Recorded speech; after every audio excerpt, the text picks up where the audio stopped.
তুলে নিয়ে যাবো সংগ্রামী তৌহিদি জনতা এই পর্যায়ে গুরুত্বপূর্ণ বক্তব্য পেশ করবেন হেফাজত ইসলাম বাংলাদেশের কেন্দ্রীয় যুগ্ম মহাসচিব হযরত মাওলানা জালাল উদ্দিন আহমদ।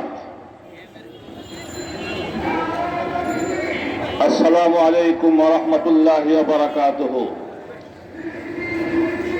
গতকালকে দেখলাম পত্রিকার মাধ্যমে আমাদের উপদেষ্টা পরিষদ নাকি জাতিসংঘ মানবাধিকার কমিশনের কার্যালয় স্থাপনের অনুমতি দিয়েছেন। ডক্টর ইউনূস সাহেব, পরিষ্কার করে বলি, আমরা দিল্লির গোলামি ছেড়েছি ওয়াশিংটনে গোলামি করার জন্য। পরিষ্কার কথা, এই বাংলাদেশে জাতিসংঘের মানবাধিকার কমিশনের কার্যালয়ের সিদ্ধান্ত আপনাকে অবশ্যই প্রত্যাহার করতে হবে। যদি প্রত্যাহার না করা হয়,